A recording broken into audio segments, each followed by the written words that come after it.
إن الحمد لله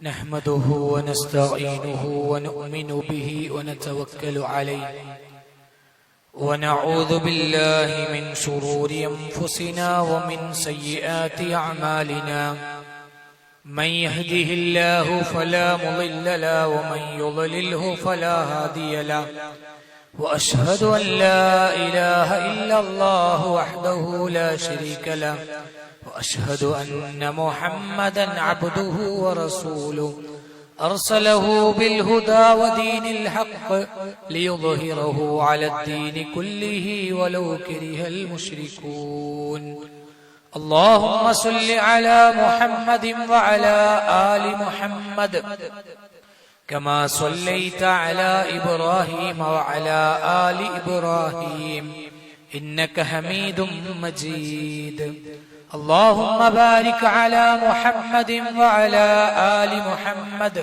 كما باركت على إبراهيم وعلى آل إبراهيم إنك حميد مجيد أما بعد فإن خير الكلام كلام الله وخير الحديث كتاب الله وخير الهدي هدي محمد صلى الله عليه وسلم وشر الأمور محدثاتها وكل محدثة بدعة وكل بدعة ضلالة أعوذ بالله السميع العليم من الشيطان الرجيم يا أيها الذين آمنوا اتقوا الله حق تقاته ولا تموتن إلا وأنتم مسلمون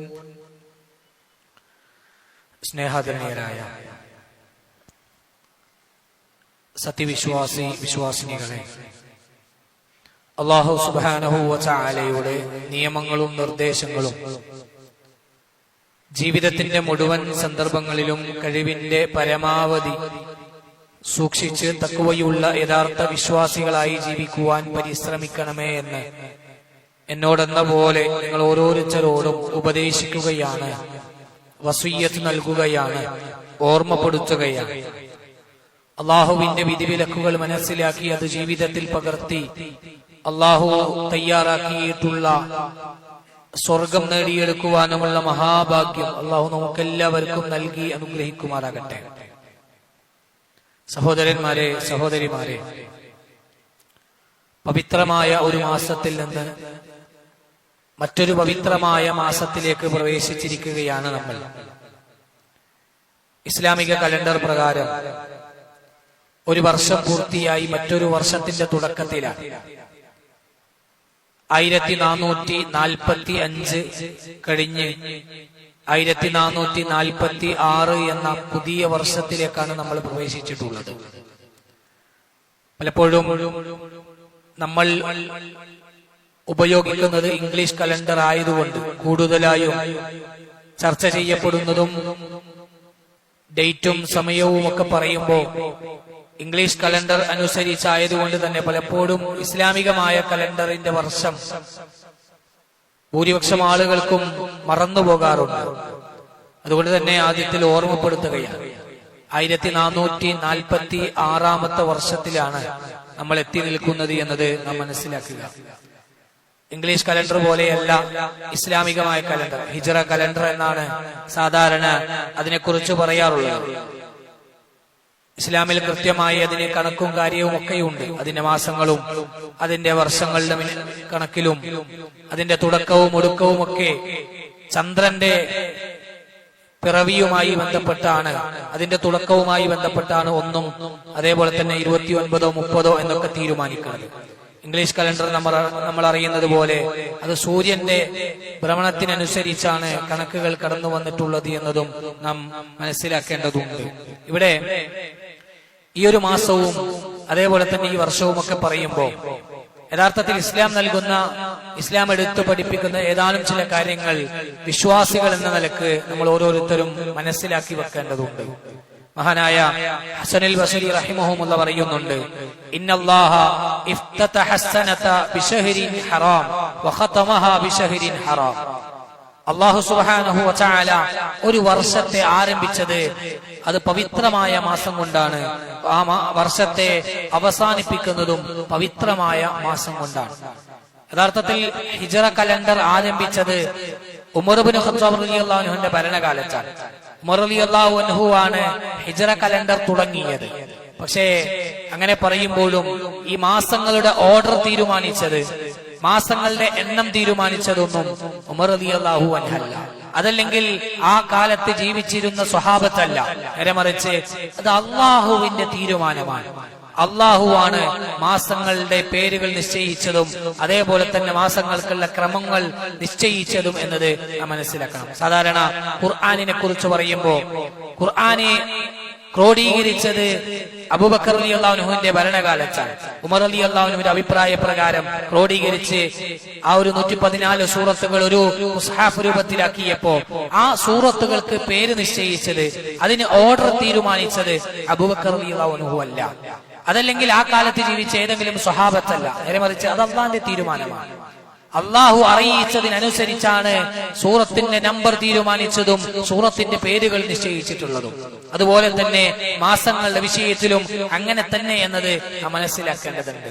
അള്ളാഹ് ഈ ദുനിയാവ് ഉണ്ടാക്കിയ അന്ന്, ലോകം സൃഷ്ടിച്ച അന്നു മുതൽ മാസങ്ങളുടെ കണക്ക് 12 ഖുർആനിലൂടെ അല്ലാഹു സുബ്ഹാനഹു വ തആല നമുക്ക് മനസ്സിലാക്കി തരുന്നുണ്ട്.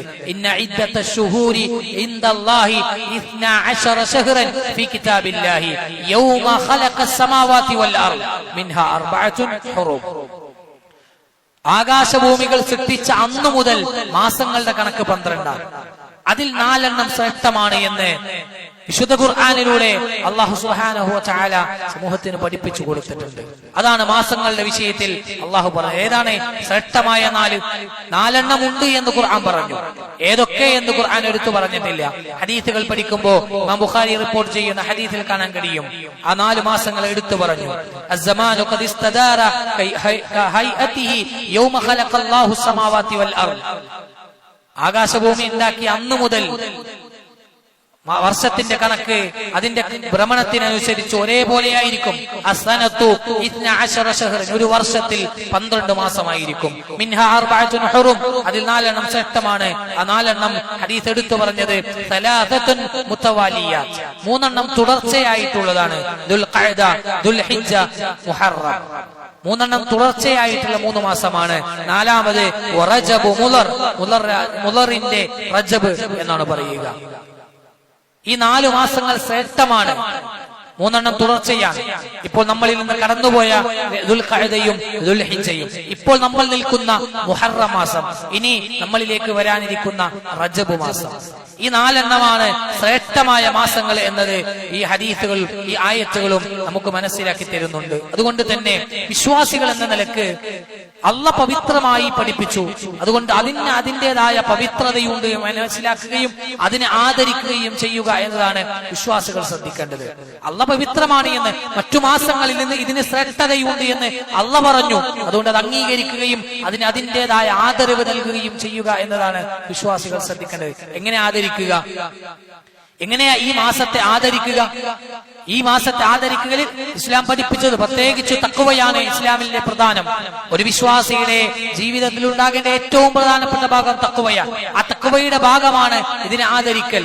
ആ സമയത്തെ ഇസ്ലാം കൽപ്പിച്ച ഓരോ വിഷയങ്ങൾ, ഇസ്ലാം നിർബന്ധമാക്കിയ കാര്യങ്ങൾ, ഇസ്ലാം നിഷിദ്ധമാക്കിയ കാര്യങ്ങൾ, അത് നിർബന്ധമാക്കിയത് ജീവിതത്തിലേക്ക് ചേർത്ത് പിടിക്കുകയും നിഷിദ്ധമാക്കിയത് ജീവിതത്തിൽ നിന്ന് അകറ്റി നിർത്തുകയും ഐച്ഛികമാണ്, സുന്നത്താണ് എന്ന് പഠിപ്പിച്ചത് പരമാവധി ജീവിതത്തിലേക്ക് ചേർത്ത് പിടിക്കുകയും ചെയ്യുക എന്നതാണ്.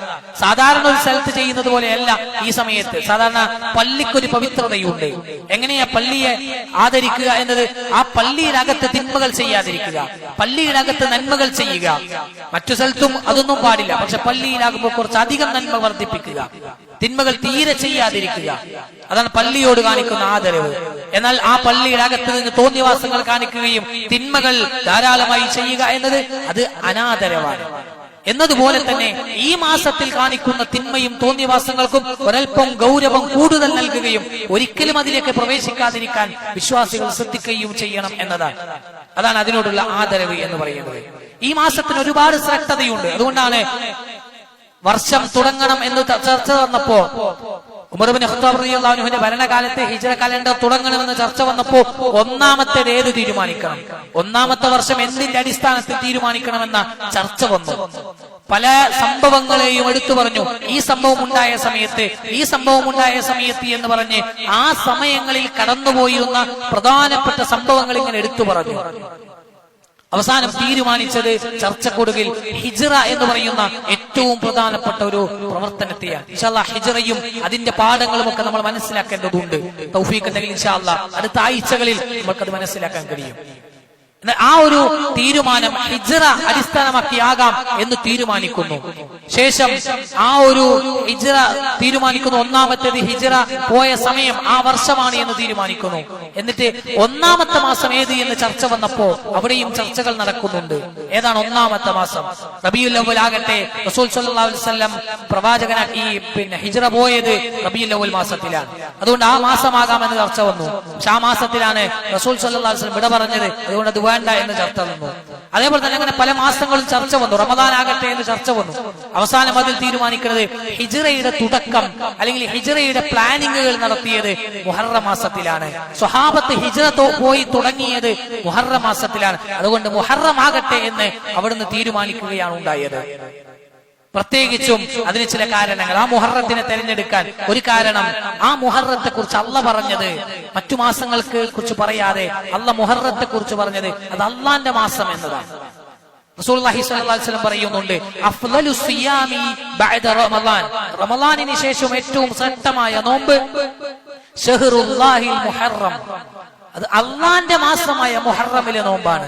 അവിടെ മുഹറം മാസത്തെ പരിചയപ്പെടുത്താൻ വേണ്ടി ഉപയോഗപ്പെടുത്തിയത് അള്ളാഹുവിന്റെ മാസം എന്നതാണ്. എല്ലാം അള്ളാന്റെ മാസമാണ്. പക്ഷെ ചില നമ്മൾ സാധാരണ കുട്ടികളെ കുറിച്ചൊക്കെ പറയുമ്പോ അതെന്റെ കുട്ടിയാണ്, ബാക്കിയുള്ളതോ അതും അവന്റെ കുട്ടിയാണ്. പക്ഷെ ആ കുട്ടിയോടുള്ള സ്നേഹവും അല്ലെങ്കിൽ ആ നിലക്കുള്ള കാര്യങ്ങൾ വെച്ചിട്ട് പ്രത്യേകം എടുത്തു പറയും.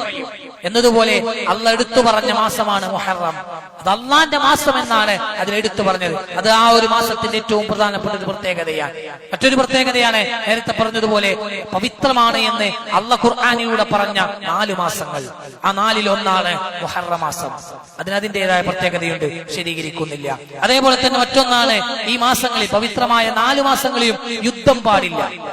യുദ്ധം ചെയ്യാൻ പാടില്ലാത്ത 4 മാസങ്ങളാണ്. അതിൽ ഈ മുഹറം ഉണ്ട് എന്നതും അതിന്റെ ഒരു പ്രത്യേകതയാണ്. നാലാമത്തെ മറ്റൊരു കാര്യം, ഈ പറയുന്ന ഹിജ്റയുടെ തുടക്കം റസൂൽ നേരത്തെ സൂചിപ്പിച്ചതുപോലെ ഹിജ്റക്ക് റസൂൽ സ്വല്ലല്ലാഹു അലൈഹി വസല്ലം അതിന്റെ പ്ലാനിങ്ങുകൾക്ക് വേണ്ടി തെരഞ്ഞെടുത്തത് മുഹറമാണ് എന്നതുകൊണ്ട് അതിന്റേതായ ഒരു പ്രത്യേകതയുണ്ട് എന്നത് മനസ്സിലാക്കാൻ കഴിയും. പ്രത്യേകിച്ച് തഫ്സീറുകളിൽ ഇബ്നു കസീർ റഹിമഹുല്ലാ അതിനെ പ്രത്യേകം എടുത്തു പറയുന്നത് കാണാൻ കഴിയും. റസൂൽ സ്വല്ലല്ലാഹു അലൈഹി വസല്ലമയുടെ ഹിജ്റയുടെ തുടക്കവും അതിന്റെ പ്ലാനിങ്ങുകളും ഒക്കെ മുഹറം മാസത്തിൽ നടത്തിയതിനെ കുറിച്ച് പരാമർശിക്കുന്നത് കാണാൻ വേണ്ടി കഴിയും. അതേപോലെ തന്നെ മറ്റൊരു പ്രത്യേകതയാണ്, ഈ ഒരു മാസത്തിലാണ് മൂസാ നബി അലൈഹിസ്സലാമയെ ശത്രുക്കളിൽ നിന്ന് രക്ഷപ്പെടുത്തിയത്. മൂസാ നബിയെയും ബനൂ ഇസ്രായേലുകളെയും അള്ളാഹു ഫിർഔനിൽ നിന്നും അവരുടെ ശിങ്കിടികളിൽ നിന്നും അള്ളാഹു രക്ഷപ്പെടുത്തിയത് ഈ മാസത്തിലാണ്.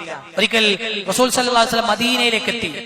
ആ സമയത്ത് അവിടെ ആളുകൾ നോമ്പ് അനുഷ്ഠിക്കുന്നുണ്ട്. ഈ മുഹറം 10-ന്റെ അന്ന് ഇബ്നു അബ്ബാസ് റളിയല്ലാഹു അൻഹു റിപ്പോർട്ട് ചെയ്യുന്ന ഹദീസിൽ കാണാം, ഖദിമൻ നബിയു സല്ലല്ലാഹു അലൈഹി വസല്ലം അൽ മദീന, മദീനയ്ക്ക് നബി സല്ലല്ലാഹു അലൈഹി വസല്ലം വന്നു. ഫറഅ അൽ യഹൂദ, ജൂതന്മാരായ ആളുകളെ കണ്ടു. തസൂമു യൗമ ആശൂറ, മുഹറം 10-ന്റെ അന്ന് നോമ്പ് അനുഷ്ഠിക്കുന്നതായി കണ്ടു. പ്രവാചകൻ ചോദിച്ചു, വഖാല മാ ഹാദാ, എന്താണിത്? എന്താണ് ഇന്ന് ഈ മുഹറം 10-ന്റെ അന്ന് നോമ്പ് നോക്കാനുള്ള കാരണം? അവിടുന്ന് അദ്ദേഹത്തിന് കിട്ടിയ മറുപടി, ഹാദാ യൗമുൻ സ്വാലിഹുൻ, ഇത് ശ്രേഷ്ഠമായ ഏറ്റവും നല്ലൊരു ദിവസമാണ്. ഹാദാ യൗമുൻ നജ്ജല്ലാഹു ബനി ഇസ്രായീല മിൻ അദുവ്വിഹിം ഫസ്വാമഹു മൂസ, ബനൂ ഇസ്രായേലുകളെ അവരുടെ ശത്രുക്കളിൽ നിന്ന് അള്ളാഹു രക്ഷപ്പെടുത്തിയ ദിവസമാണിത്. ആ ദിവസം മൂസാ നബി അലൈഹിസ്സലാം നോമ്പ് അനുഷ്ഠിച്ചിട്ടുണ്ട് എന്നവിടുന്ന് പറഞ്ഞു. ആ സമയത്ത് റസൂൽ സ്വല്ലല്ലാഹു അലൈഹി വസല്ലം നൽകിയ മറുപടി, ഫഅന അഹഖു ബിമൂസാ മിൻകും, നിങ്ങളുടെ ഏറ്റവും അടുത്ത് മൂസാ നബിയോട് ഏറ്റവും ചേർന്നു നിൽക്കുന്നത്, ഏറ്റവും യോഗ്യനായി നിൽക്കുന്നത് ഞാനാണ് എന്നവിടുന്ന് പറഞ്ഞു. എന്നിട്ട് പ്രവാചകൻ ഫസ്വാമഹു, അദ്ദേഹം നോമ്പ് അനുഷ്ഠിക്കുകയും വഅമറ ബിസിയാമിഹി, നോമ്പ് അനുഷ്ഠിക്കാൻ വേണ്ടി കൽപ്പിക്കുകയും ചെയ്തു.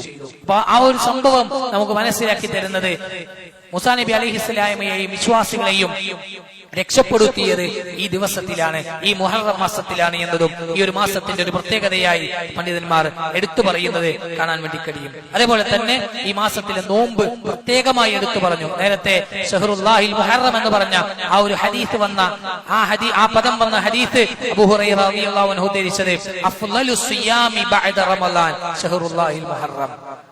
റമളാൻ കഴിഞ്ഞാൽ റമളാനിന്റെ നോമ്പിനെ കുറിച്ച് വിശദീകരിക്കേണ്ടതില്ല, അതിനെത്ര പ്രാധാന്യമുണ്ട് എന്ന് പറയേണ്ടതില്ല.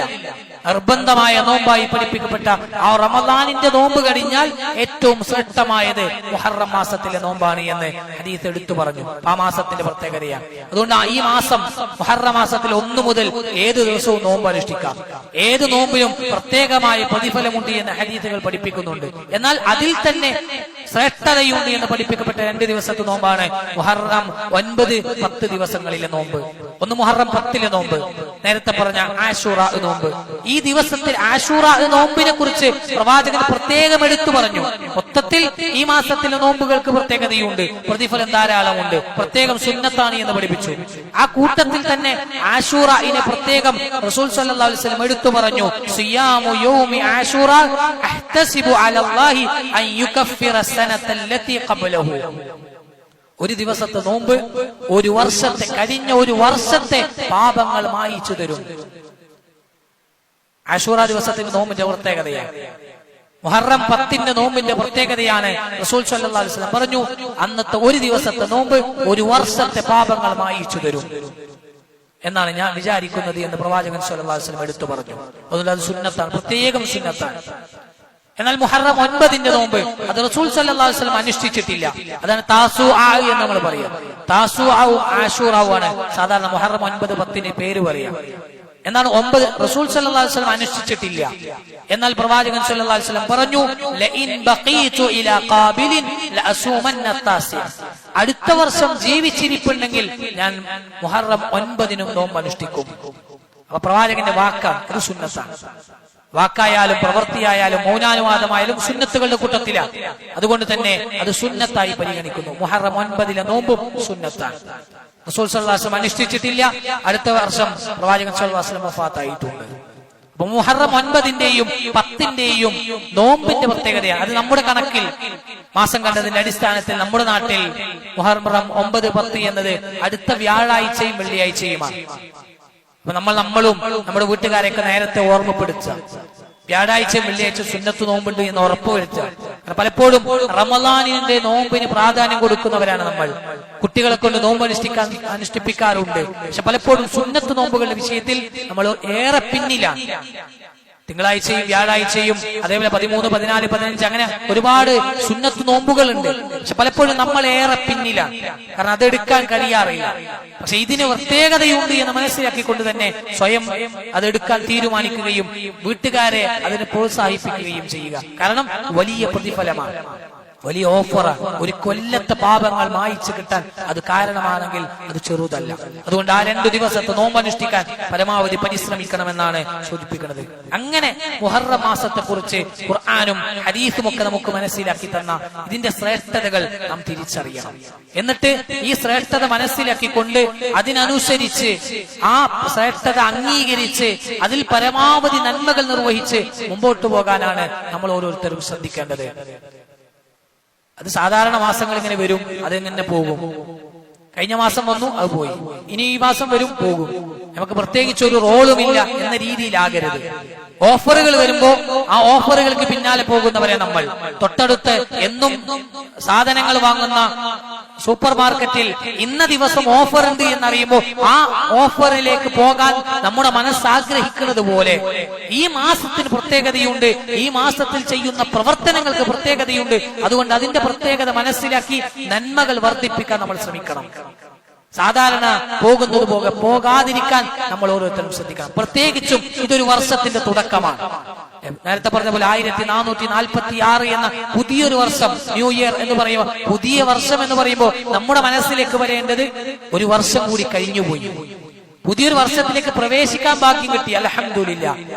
ഇനിയെങ്കിലും നന്നാകണം, ഇനിയെങ്കിലും പുതിയ തീരുമാനങ്ങൾ എടുക്കണം. ഈ വർഷം ഇനി അടുത്തൊരു വർഷത്തിലേക്ക് പ്രവേശിക്കാൻ സാധാരണ പുതിയ വർഷമെന്ന് നമ്മുടെ മനസ്സിൽ സെറ്റ് ചെയ്യാറുള്ളത് 2026 കഴിഞ്ഞ് 2027 എത്തുമ്പോൾ മാത്രമാണ്. ഇതിങ്ങനെ ഒരു വർഷം കണക്ക് നമ്മളെ മനസ്സിൽ വരുമ്പോൾ ഇസ്ലാമികമായും പുതിയൊരു വർഷത്തിലേക്കാണ് നമ്മൾ പ്രവേശിച്ചത്. അതുകൊണ്ട് നമ്മുടെ ചിന്തകളിലാണ് അവിടെ ഹാപ്പി ന്യൂ ഇയർ പറയാനും അത്തരം സ്റ്റിക്കർ അയക്കാനും വേണ്ടി മാത്രമല്ല, നമ്മൾ നമ്മുടെ ആയുസ്സിനെ കുറിച്ച് ആലോചിക്കാൻ. എന്താ ഞാൻ ചെയ്തു കൂട്ടിയിട്ടുള്ളത്? റബ്ബിനെ കണ്ടുമുട്ടുമ്പോ, സ്വർഗം ചോദിക്കുമ്പോ, സ്വർഗത്തിന് വേണ്ടി നമ്മുടെ കൈകളിൽ എന്തുണ്ട് ഇന്നലകളിൽ ചെയ്തു കൂട്ടിയത് എന്ന് ആലോചിക്കാൻ. മരണക്കടക്കയിൽ കിടക്കുമ്പോ, അതല്ലെങ്കിൽ ഖബറിലേക്ക് എത്തിയതിനു ശേഷം റബ്ബെ തിരിച്ചയച്ചാൽ നന്നാകാം, ഇനിയൊരു ചാൻസ് എന്ന് ചോദിക്കുന്ന അവസ്ഥയുണ്ടാകുമെന്ന് ഖുർആൻ ആവർത്തിച്ച് പറയുന്നുണ്ട്. ഖബറിലെത്തുമ്പോഴും മലക്കുൽ മൗത്ത് പിടിക്കുമ്പോഴും നരകത്തിലേക്ക് വലിച്ചെറിയപ്പെടുമ്പോഴും നരകത്തിൽ കത്തിയാളും എല്ലായിടത്തും ആ സമയത്തൊക്കെയും കുറ്റവാളികളായ ആളുകൾ, മുജ്രിമീങ്ങളായ ആളുകൾ ചോദിക്കുന്ന ചോദ്യം ഖുർആൻ ആവർത്തിച്ചു പറഞ്ഞത് റബ്ബി ലൗലാ അഖർതനി ഇലാ അജലിൻ ഖരീബ്. റബ്ബേ കുറച്ച് സമയം തരണം. എന്തിനാ സമയം ചോദിക്കുന്നത്? നന്മകൾ ചെയ്യാൻ, വിട്ടേച്ചു പോയ നന്മകൾ ചെയ്യാൻ, ചെയ്തു കൂട്ടിയ തിന്മകളെ മായിച്ചു കളയാൻ. പ്രിയമുള്ളവരെ, ഈ ബോധം വരേണ്ടത് ഖബറിലെത്തിയാലല്ല, മരണപ്പെട്ടതിന് ശേഷമല്ല. ഇത് ദുനിയാവിൽ ആയുസ് ഉണ്ടാകുമ്പോൾ ബോധം വരണം. അതിനനുസരിച്ച് ജീവിതത്തെ സെറ്റ് ചെയ്യണം. ഒരു വർഷം കഴിഞ്ഞ് പുതിയ വർഷത്തേക്ക് കയറുമ്പോൾ അതൊന്നും ആലോചിക്കാൻ നല്ലതാണ്. സാധാരണ കമ്പനികളിൽ ഒരു വർഷം കഴിയുമ്പോൾ കൃത്യമായ സ്റ്റോക്ക് എടുക്കും, കഴിഞ്ഞ വർഷത്തെ പരിശോധിക്കും, അടുത്ത വർഷത്തെ പ്ലാൻ ചെയ്യും. എന്തിന്? ലാഭം ഉണ്ടാക്കാൻ. ഇതേ സിസ്റ്റം, ഇതേ രീതി നമ്മുടെ ജീവിതത്തിന്റെ വിഷയത്തിൽ കൂടി കഴിഞ്ഞ ഒരു വർഷം കഴിഞ്ഞു പോയിട്ടുണ്ട്. അതിന്റെ ഇടയിൽ റമദാന് കടന്നുപോയിട്ടുണ്ട്. എങ്ങനെ ഉപയോഗപ്പെടുത്തി എന്നത് പരിശോധിക്കണം. ഇനിയുള്ള സമയം ഏറ്റവും വിലപ്പെട്ടതാണ്. കൂടെ ഉണ്ടായിരുന്ന പലരും ഇന്ന് മണ്ണിനടിയിലാണ്. അത് പ്രായമല്ല അതിന് കാരണമായിട്ടുള്ളത്. നമ്മളെക്കാളും ചെറിയവർ കടന്നുപോയിട്ടുണ്ട്, നമ്മളെക്കാളും മുതിർന്നവർ കടന്നുപോയിട്ടുണ്ട്, സെയിം പ്രായത്തുള്ളവർ പോയിട്ടുണ്ട്, കൂടെ ജോലി ചെയ്തിരുന്നവർ പോയിട്ടുണ്ട്. റബ്ബിന്റെ തീരുമാനമാ, കുറച്ചുകൂടി സമയം നമുക്ക് കിട്ടിയിട്ടുണ്ട്. അതുകൊണ്ട് പുതിയൊരു വർഷത്തിലേക്ക് പ്രവേശിക്കുമ്പോൾ നമ്മൾ തീരുമാനിക്കുന്ന ചില നിലപാടുകളാ, ചില തീരുമാനങ്ങളാ. അതിലൊരു തീരുമാനം മാത്രം ഈ സമയത്ത് ഒന്നുകൂടി സൂചിപ്പിക്കുകയാ. വെള്ളിയാഴ്ചയാ 12:45 ഖുത്ബ. ഒരുപാട് ആഴ്ചകളായി ഇവിടെ 12:45. പ്രിയമുള്ളവരെ, വൈകി വരുന്നവരോടാണ് ഒരു തീരുമാനം എടുക്കാൻ നമുക്ക് കഴിയണം. റസൂൽ സല്ലല്ലാഹു അലൈഹി വസല്ലം പഠിപ്പിച്ച ഗൗരവമേറിയ വിഷയം, ഇമാം മിമ്പറിൽ കയറിയാൽ മലക്കുകൾ അവരുടെ കിതാബ് പൂട്ടിവെക്കും. പച്ച മലയാളത്തിൽ പറഞ്ഞാൽ രജിസ്റ്റർ ബുക്ക് നമ്മൾ എഴുതുന്ന സാധാരണ ഹാജറിടുന്ന പുസ്തകം പൂട്ടിവെക്കും. പിന്നീട് വന്നവർക്ക് ഹാജറുണ്ടാവുകയില്ല എന്ന് ഹദീസ് പഠിപ്പിക്കുന്നുണ്ടെങ്കിൽ എത്ര ജുമുഅയിലാണ് നമ്മൾ ഉണ്ടാവുക എന്നത്. വൈകി വരുന്ന ഓരോരുത്തരും കൃത്യമായി കാരണമുണ്ട്, ഉദ്റുണ്ട്. നമ്മുടെ നല്ല കാരണം, വൈകിയതിന്റെ കാരണം എന്റേതല്ല, അള്ളാഹുവോട് പറയാൻ മാത്രമുള്ള കാരണം നമ്മൾക്കുണ്ട് എങ്കിൽ നമ്മൾ രക്ഷപ്പെട്ടു പോകും. അല്ല, പലപ്പോഴും നമ്മുടെ മടിയും നമ്മുടെ അലസതയും നമ്മുടെ പ്ലാനിംഗ് ഇല്ലായ്മയുമാണ് വൈകുന്നത് എങ്കിൽ പ്രിയമുള്ളവരെ ഗൗരവത്തിൽ അതേ കാണണം. ഒന്ന് പ്ലാൻ ചെയ്താൽ 12:45 മുമ്പ് എത്താൻ കഴിയും. അതുകൊണ്ട് വൈകി വന്നവരോട് സ്നേഹത്തോടെ ഗൗരവത്തോടെ സൂചിപ്പിക്കാൻ. പരലോകത്തെത്തിയിട്ട് ലിസ്റ്റ് നോക്കുമ്പോ ഇതെന്താ വെള്ളിയാഴ്ചകളിൽ നമ്മളെ പേരില്ലല്ലോ എന്ന് പറയുമ്പോ അത് വൈകിയത് കൊണ്ടാണെന്ന് ആ സമയത്ത് റീസൺ അറിഞ്ഞിട്ട് കാര്യം ഉണ്ടാവില്ല. അപ്പൊ മനസ്സിലായിട്ട് ഗുണം ഉണ്ടാവില്ല. അത് ബോധം വരേണ്ടത് ഇപ്പോഴാണ്. ഇന്നലകളിൽ കഴിഞ്ഞുപോയത് റബ്ബിനോട് തൗബ ചെയ്യാം, ഇസ്തിഗ്ഫാറിനെ തേടാം. ഇനി സംഭവിക്കുകയില്ലെന്ന് ആത്മാർത്ഥമായി റബ്ബിനോട് പറയാം. എന്നിട്ട് പരമാവധി പരിശ്രമിക്കുക. ഇന്നലകളിലുള്ള കള്ള പുറത്തരും. ഇനിയുള്ളത് നന്നാക്കാൻ നമ്മൾ തീരുമാനിച്ചിട്ടുണ്ട് എങ്കിൽ. അതുകൊണ്ട് പുതിയൊരു വർഷത്തിലേക്ക് പ്രവേശിക്കുമ്പോൾ വളരെ ഗൗരവത്തിൽ എന്റെ സഹോദരിമാരോട് സൂചിപ്പിക്കുന്നത്, നേരത്തെ എത്തുക. ഇമാം മിമ്പറിൽ കയറുന്നതിന് മുമ്പ് എന്ന് പറഞ്ഞാൽ ബാങ്ക് പുറത്ത് കേൾക്കുന്നതിന് മുമ്പ്, ഇമാം മിമ്പറിൽ സലാം പറഞ്ഞ ശേഷമാണ് ബാങ്ക് പുറത്തേക്ക് കേൾക്കുക. അപ്പൊ അതിനു മുമ്പ് നമ്മൾ പള്ളിയിലെത്തണം.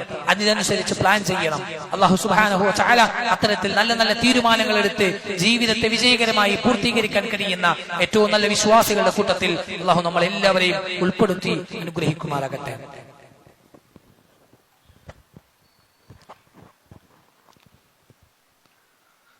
അൽഹംദുലില്ലാഹി റബ്ബിൽ ആലമീൻ വസ്സലാത്തു വസ്സലാമു അലാ റസൂലില്ലാഹി വഅലാ ആലിഹി വസഹ്ബിഹി അജ്മഈൻ. അമ്മാ ബഅദ്. അല്ലാഹുവിനെ സൂക്ഷിച്ച് ജീവിക്കണമെന്ന് ഒന്നുകൂടി ഉപദേശിക്കുകയാണ്, വസിയ്യത്ത് നൽകുകയാണ്, ഓർമ്മപ്പെടുത്തുകയാണ്. സഹോദരിമാരെ, മുഹറം മാസം പവിത്രമാണ്. അത് മനസ്സിലാക്കുകയും അതേപോലെ തന്നെ ആ പവിത്രത കാത്തു സൂക്ഷിച്ച് കഴിയുന്നവരായിട്ടാണ് വിശ്വാസികൾ മുമ്പോട്ട് പോകേണ്ടത്. എന്നാൽ നമ്മുടെ നാട്ടിൽ ഈ മാസത്തെ അല്ലെങ്കിൽ ഈ മാസത്തിലെ ഏതാനും ചില ദിവസങ്ങളെ അത് മോശമായ ദിവസങ്ങളാണ് എന്ന് കണക്ക് കൂട്ടുന്നു. നഹ്സിന്റെ ദിവസങ്ങളാണ്, ദുശ്ശകുനത്തിന്റെ ദിവസങ്ങളാണ് എന്ന നിലക്ക് അതിനെ കാണുന്ന ആളുകൾ നമ്മുടെ കൂട്ടത്തിലുണ്ട്, മുസ്ലിമീങ്ങളുടെ കൂട്ടത്തിലുണ്ട്. കാരണം ഈ മാസത്തിൽ നല്ല കാര്യങ്ങൾ ചെയ്യാൻ പാടില്ല, വീട് കൂടിയിരിക്കാൻ പാടില്ല, കല്യാണം നടത്താൻ പാടില്ല. അത് മുഹറം 10 കഴിഞ്ഞോട്ടെ, എന്തേ മുഹറം 1-10 പ്രശ്നമുണ്ട്. അള്ളാഹ് പവിത്രമാണ് എന്ന് പറഞ്ഞതിന് ദുശ്ശകുനമാണ് എന്ന് ചിന്തിക്കുന്ന ആളുകൾ ധാരാ തുടങ്ങിയത്, ഈ നഹ്സിന്റെ പ്രവർത്തനങ്ങൾ തുടങ്ങിയത്, ആ അഭിപ്രായങ്ങൾ പറഞ്ഞത് ഷിയാക്കളാണ്. പ്രത്യേകിച്ച് മുഹറം 10 ശ്രേഷ്ഠമാണ് എന്ന് പ്രത്യേകം എടുത്തു പറഞ്ഞ മുഹറം 10 അന്ന് വരെ നഹ്സാണ് എന്ന് രേഖപ്പെടുത്തുന്നു. അന്ന് കർബലയിലെ ഹുസൈൻ റളിയല്ലാഹു അൻഹുവിനെ കൊന്നത് ആ ദിവസമാണ്, അതുകൊണ്ട് ആ ദിവസം നഹ്സിന്റെ ദിവസമാണ് അവരവരുടെ കലണ്ടറുകളിൽ രേഖപ്പെടുത്തുന്നു. നമ്മുടെ കേരളത്തിലെ കലണ്ടറുകളിലും പല കലണ്ടറുകളിലും മുഹറം മാസം വരുമ്പോൾ അവിടെയും പല നഹ്സിന്റെ ദിവസങ്ങൾ കാണാൻ കഴിയും. ഇസ്ലാമുമായി ബന്ധമില്ല എന്നതാണ് നമ്മൾ മനസ്സിലാക്കേണ്ടത്. ഈ ദുശ്ശകുനം എന്നത് ഇസ്ലാമുമായി ബന്ധമില്ല. നമ്മുടെ നാളുകളിൽ പലപ്പോഴും നമ്മുടെ ഇടയിൽ ഒരുപാട് ദുശ്ശകുനം എന്ന പേരിൽ അന്ധവിശ്വാസങ്ങൾ നമ്മുടെ മനസ്സുകളിലേക്ക് കടന്നു വന്നിട്ടുണ്ട്. ഏതാനും കാര്യം നമ്മളുടെ ഇങ്ങനെ കടന്നു പോകുന്നത്, ഈ കറുത്ത പൂച്ച മുമ്പിലൂടെ കടന്നുപോയാൽ, അതേപോലെ തന്നെ രാവിലെ തന്നെ ഒരു കാലി കൊട്ടയോ കാലി ചാക്കോ കണ്ടാൽ പ്രശ്നമാണ്, ചീവീട് കരയുന്നത് കേട്ട പ്രശ്നമാണ്. അതേപോലെ തന്നെ കൈനീട്ടം, രാവിലെ കടയിൽ വന്നിട്ട് ഒരാൾ കടം വാങ്ങിയിട്ട് പോയി, ആദ്യം സാധനം വാങ്ങിയ ആൾ പൈസ തന്നിട്ടില്ല, അയാൾ കടം വാങ്ങിയിട്ടാ പോയത്. അപ്പൊ തന്നെ ചിന്ത വന്നു, ഇന്ന് ഫുള്ള് കട. അത് ഇസ്ലാമികമായി പഠിപ്പിക്കപ്പെട്ട വിഷയമല്ല. അതേപോലെ തന്നെ യാത്രക്ക് ഒരുങ്ങുന്ന സമയത്ത് മുമ്പിൽ ചൂല് കണ്ടു, അതല്ലെങ്കിൽ യാത്രക്ക് എന്തെങ്കിലും ഒരു തടസ്സം കണ്ടു, അതല്ലെങ്കിൽ പോകുന്ന യാത്രയിൽ ഏതെങ്കിലും ഒരാൾ പകുതിയിൽ നിന്ന് ഇറങ്ങി, ഇങ്ങനെ എന്തെങ്കിലും ഒരു കാരണം വെച്ചിട്ട് ഇത് ദുശ്ശകുനമാണ്, ഇനി നല്ലതല്ല, തിരിച്ചു പോകല നല്ലത് എന്നൊക്കെ ചിന്തിക്കുന്ന ആളുകൾ നമ്മുടെ കൂട്ടത്തിലുണ്ട്. ചില പലപ്പോഴും മൈനയെ കണ്ട പ്രശ്നമാണ്, രണ്ടാളെ കണ്ട പ്രശ്നം, മൂന്നാളെ കണ്ട പ്രശ്നമല്ല എന്നൊക്കെ ചിന്തിക്കുന്ന ആളുകൾ. 13 എന്ന നമ്പർ നമ്മുടെ കേരളത്തിൽ ചർച്ച ചെയ്യപ്പെട്ടു. എന്ത് 13 നമ്പറുകൾക്കിടയിൽ 13 പ്രശ്നം. നമ്പറുകൾക്കും സ്ഥലങ്ങൾക്കും സന്ദർഭങ്ങൾക്കുമൊക്കെ ദുശ്ശകുനം നിശ്ചയിക്കുന്ന ആളുകൾ, ഇതൊക്കെ മുസ്ലിം ഉമ്മത്തിന്റെ ഇടയിൽ പോലും ഇതൊക്കെ കടന്നു വന്നിട്ടുണ്ട് എങ്കിൽ പ്രിയമുള്ളവരെ ഗൗരവത്തിൽ കാണണം. കാലത്തെയോ അതിന്റെ പ്രവർത്തനങ്ങളെയോ ചീത്ത പറയാൻ പാടില്ല, ദുശ്ശകുനമായി കാണാൻ പാടില്ല. റസൂൽ സല്ലല്ലാഹു അലൈഹി വസല്ലം പറഞ്ഞു, ലാ തസുബ്ബുദ് ദഹർ, നിങ്ങൾ കാലത്തെ ചീത്ത പറയരുത്, ഫഇന്നല്ലാഹ ഹുവദ്-ദഹർ, അല്ലാഹുവാണ് കാലം. അതേപോലെ തന്നെ മറ്റൊരു ഹദീസിൽ കാണാൻ കഴിയും, രാപ്പകലുകൾ മാറ്റിമറിക്കുന്നത് അല്ലാഹുവാണ്. രാവും രാത്രിയൊക്കെ മാറ്റിമറിക്കുന്നതും അതിന്റെ സമയം നിശ്ചയിക്കുന്നതും സന്ദർഭം നിശ്ചയിക്കുന്നതൊക്കെ അള്ളാഹുവിന്റെ തീരുമാനമാണ്. അതിന് ചീത്ത പറയാനും അത് കാലം മോശമാണ് എന്നും ഒന്നും പറയാൻ പാടില്ല എന്നതാണ് വിശ്വാസികൾ ശ്രദ്ധിക്കേണ്ടത്. എത്രത്തോളം റസൂൽ സല്ലല്ലാഹു അലൈഹി വസല്ലം അനുവദനീയമായ തേന് ഭാര്യമാരുടെ ചില പ്രവർത്തനങ്ങൾ കാരണം ഇനി കുടിക്കുന്നില്ല എന്ന് തീരുമാനിച്ചു. അള്ളാഹ് ആയത്തിറക്കി, യാ അയ്യുഹൻ നബിയ്യു ലിമ തുഹർരിമു മാ അഹല്ലല്ലാഹു ലക, അള്ളാഹ് ഹലാലാക്കിയത് നിങ്ങൾ എന്തിനാ ഹറാമാക്കുന്നത്? അള്ളാഹ് ഹലാലാക്കിയതിനെ ഹറാമാക്കാനുള്ള അനുവാദം റസൂൽ സല്ലല്ലാഹു അലൈഹി വസല്ലമക്ക് പോലുമില്ല, പിന്നെ നമ്മുടെ സാധാരണക്കാര ആളുകൾക്ക്. അതുകൊണ്ട് അള്ളാഹ് ഹലാലാക്കിയതൊക്കെ ഹലാലാണ്, അത് ദിവസങ്ങളാണെങ്കിലും സമയമാണെങ്കിലും സന്ദർഭമാണെങ്കിലും ഒക്കെ. അതുകൊണ്ട് അത്തരം വിഷയങ്ങൾ കൃത്യമായി പഠിക്കുകയും മനസ്സിലാക്കുകയും ചെയ്യുക എന്നതാണ് മുശ്രിക്കുകളുടെ അതേപോലെ തന്നെ അവിശ്വാസികളുടെ വിശ്വാസങ്ങളും അതിന്റെ ആചാരങ്ങളിലൊക്കെ പെട്ട കാര്യങ്ങളാണ് ഇതൊക്കെയും എന്ന് മനസ്സിലാക്കി ഇസ്ലാമിലേക്ക് അതൊന്ന് വരാതിരിക്കാൻ പരമാവധി പരിശ്രമിക്കുക. അതുകൊണ്ട് ഇസ്ലാം പഠിപ്പിച്ച കാര്യങ്ങൾ ഉൾക്കൊള്ളുകയും അതിനനുസരിച്ച് ജീവിതത്തെ ചിട്ടപ്പെടുത്താൻ പരിശ്രമിക്കുകയും ചെയ്യുക. അല്ലാഹു സുബ്ഹാനഹു വ തആല എല്ലാ നിലക്കും പരിപൂർണമായും യഥാർത്ഥ മുസ്ലിമായി ജീവിക്കാനുള്ള തൗഫീഖ് അല്ലാഹു നമുക്ക് എല്ലാവർക്കും നൽകി അനുഗ്രഹിക്കുമാറാകട്ടെ. ജീവിതത്തിൽ സംഭവിച്ചുപോയ മുഴുവൻ തിന്മകളും അബദ്ധങ്ങളും അള്ളാഹുവിന്റെ മഹത്തായ ഫള് കൊണ്ട് അള്ളാഹു പുറത്തു മാപ്പാക്കി നൽകി അനുഗ്രഹിക്കുമാറാകട്ടെ. നമ്മളിൽ നിന്നും വിട പറഞ്ഞുപോയ ഒരുപാട് ആളുകൾ നമ്മുടെ കുടുംബത്തിൽപ്പെട്ടവരും സഹപ്രവർത്തകരിൽ നിന്നും ഒക്കെയായി നമ്മളിൽ നിന്ന് വിട പറഞ്ഞുപോയ മാതാപിതാക്കൾ, കുടുംബക്കാർ എല്ലാവരും അള്ളാഹു എല്ലാവരുടെയും ഖബറിടങ്ങൾ വിശാലമാക്കി കൊടുക്കണം റഹ്മാനെ. ഒരുപാട് ആളുകൾ രോഗികളാണ് നമ്മുടെ കൂട്ടത്തിൽ, വീട്ടിലും ഹോസ്പിറ്റലുകളിലും ഒക്കെ കഴിയുന്നവരായി പ്രത്യേകിച്ച് പ്രാർത്ഥിക്കണമെന്ന് വസിയ്യത്ത് നൽകിയവരായ ഒരുപാട് രോഗികൾ, പള്ളിയിലെത്തിയ ആളുകൾ, എത്താൻ കഴിയാത്തവരായ ആളുകൾ, അള്ളാഹു എല്ലാവരുടെയും അസുഖങ്ങൾ എത്രയും പെട്ടെന്ന് ശിഫ നൽകി അനുഗ്രഹിക്കണം റഹ്മാനെ. സഹിക്കാനാവാത്ത വേദനകളിൽ നിന്നും പരീക്ഷണങ്ങളിൽ നിന്നും അള്ളാഹുവേ